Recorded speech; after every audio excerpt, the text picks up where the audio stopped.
আন্তর্জাতিক গণতন্ত্র দিবস উপলক্ষে ময়মনসিংহে শোভাযাত্রা আয়োজন করেছে বিএনপি। এতে প্রধান অতিথি দলের স্থায়ী কমিটির সদস্য নজরুল ইসলাম খান। শোভাযাত্রার খবর জানাতে যুক্ত হচ্ছেন সহকর্মী ইলিয়াস আহমেদ।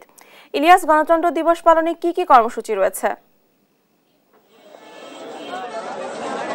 নানা আয়োজনের মধ্য দিয়ে বিভাগীয় শহর ময়মনসিংহে আন্তর্জাতিক গণতন্ত্র দিবস পালন করছেন বিএনপি ও সহযোগী সংগঠনের নেতৃবৃন্দরা।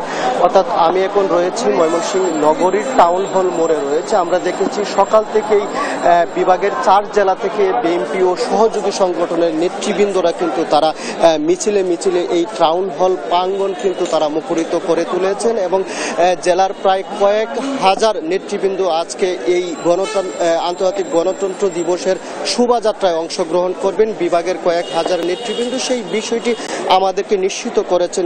কেন্দ্রীয় বিএনপির নেতাকর্মীরা কিন্তু আমাদেরকে নিশ্চিত করেছেন এবং বিএনপির স্থায়ী কমিটির সদস্য নজরুল ইসলাম খানও এই শোভাযাত্রায় অংশগ্রহণের কথা কিন্তু রয়েছে। এখনো পর্যন্ত তিনি আসেননি, অর্থাৎ কিছুক্ষণ পরেই কিন্তু এই বর্ণাঢ্য শোভাযাত্রা সেটি কিন্তু অনুষ্ঠিত হবে। আমরা একটু যুক্ত হব বিভাগীয় সাংগঠনিক সম্পাদক শরীফুল আলমের সঙ্গে। আপনাদের শোভাযাত্রা কখন শুরু হবে, এই শোভাযাত্রার মাধ্যমে আপনারা কি বার্তা দিতে চান?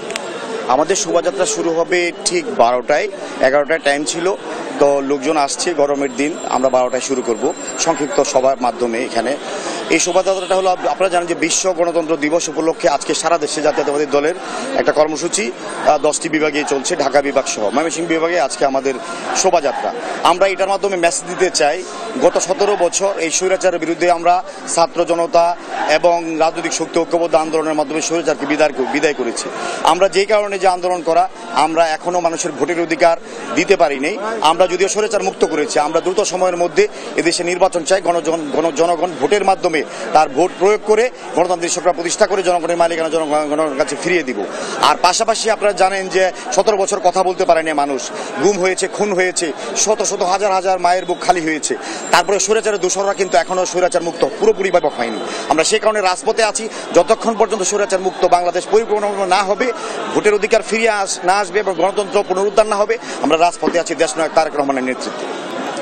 শুনছিলেন যে আসলে তারা বলছিলেন যে অচিরেই একটি নির্বাচনের মাধ্যমে কিন্তু গণতান্ত্রিক সরকার প্রতিষ্ঠা লাভ করবে, সেই বিষয়টি বলছিলেন এবং মানুষের যে ভোটের অধিকার, সেই অধিকার কিন্তু বিএনপি ফিরিয়ে দিতে চায়, সেই বিষয়টি কিন্তু বিএনপি কেন্দ্রীয় নেতা বলছিলেন। অর্থাৎ কিছুক্ষণের মধ্যেই তাদের যে শোভাযাত্রা, সেই শোভাযাত্রাটি টাউন হল থেকে শুরু হয়ে ময়মনসিংহ নগরীর বিভিন্ন সড়ক প্রদক্ষিণ করবে। এই ছিল আমার কাছে ময়মনসিংহ থেকে সর্বশেষ।